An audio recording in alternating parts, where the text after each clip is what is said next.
Hi, and welcome to More Human, More Resources, the HR podcast for entrepreneurs. I'm Vicki Brown, your host and CEO of Vidamaneo Enterprises. As a serial entrepreneur, I understand that having the right expert help has been critical to my success. That's why I'm dedicated to telling you, in plain language, what's going on in the world of HR that might impact your business and what you need to do about it, with real actionable tips to help you master that list of must-dos and grow your leadership muscle.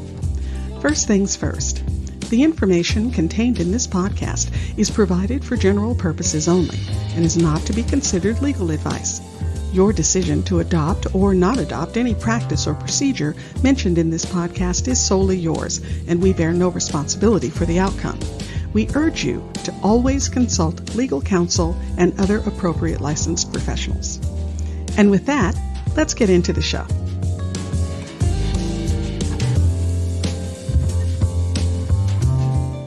You're listening to Season 2, Episode 44. So, you're looking at your business and realizing that something needs to change. Something big. Maybe your target market has swung in another direction. Maybe your product or services need an upgrade. Maybe your vision has expanded. Whatever the reason, you know deep down that you need to transform your company. Go on a big level up journey to get the business where you know it should be. And you need to mobilize the team to help you get there. But how? Well, there's actually a term for all this. It's called change management, and I'm sure you've heard it before. Oh, you may not have known exactly what it was, but I'm sure you've heard the term. Strictly speaking, change management is all about people. It's the process of helping people adapt to change, usually in an organization. Sure, there are other parts to change management too. Strategies, transforming goals, processes or technologies, all sorts of things come under the change management umbrella. But I think the most significant and the hardest is managing people through change.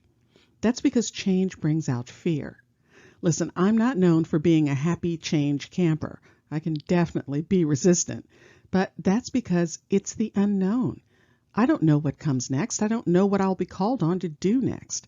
I don't know if I have the right skills or abilities, and what if I fail? These are just a few of the feelings your team members are going to experience when change is afoot in your company.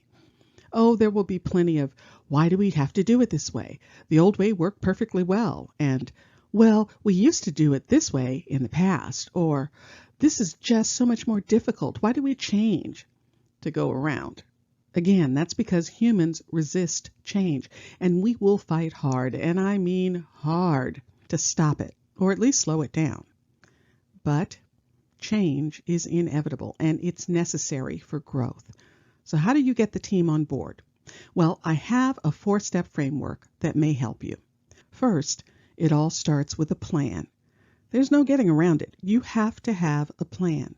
What are you doing, and how are you going to do it? Believe me, this is no time to shoot from the hip. You need to be ready for what may come up next during the implementation phase and understand how to measure your progress and pivot if necessary. Yep, you need a plan, and a darn good one. And by the way, it can go a long and helpful way if you can manage to include the team in the planning phase. Now, I know that's not always possible, but give it some serious thought. And in any event, bring them in as early as you can. The more they feel they're able to have some impact on the proceedings, the quicker they will take to the change. Now, at this point, you may have identified 1 or maybe 2 people to lead the change project, a general or change manager. That's good. You need someone to have accountability for the whole project to make sure it moves forward in an orderly and efficient way. But remember, change can be a huge stressor, and sure, that stress will hit your team.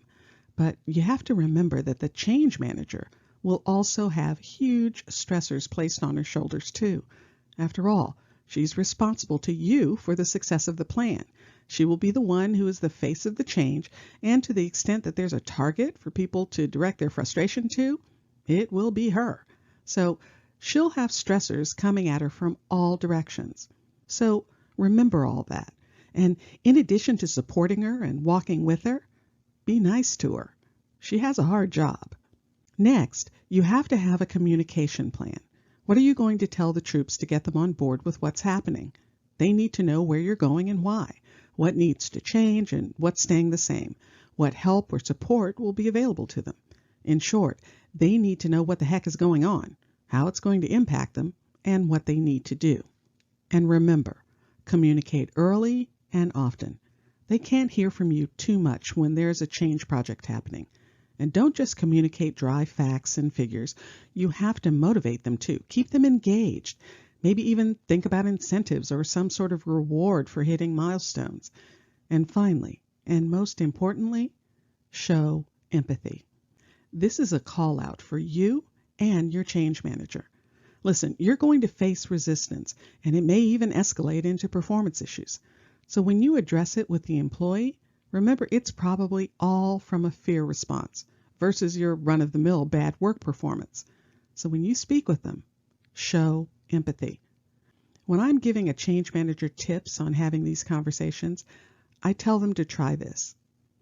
I know there's a lot of change going on in the company and that it's impacting everyone. And I know it can be hard to know where you fit in and what, if any, new expectations are there for you. I'm in the same boat. I've been tasked with achieving certain new goals, and I need everyone's commitment and support to get that done. But I know we're asking a lot. I know it won't be easy, and I know it may feel like the demands are sometimes unreasonable. But know this, I'm not going to ask you to do anything I don't think you're capable of.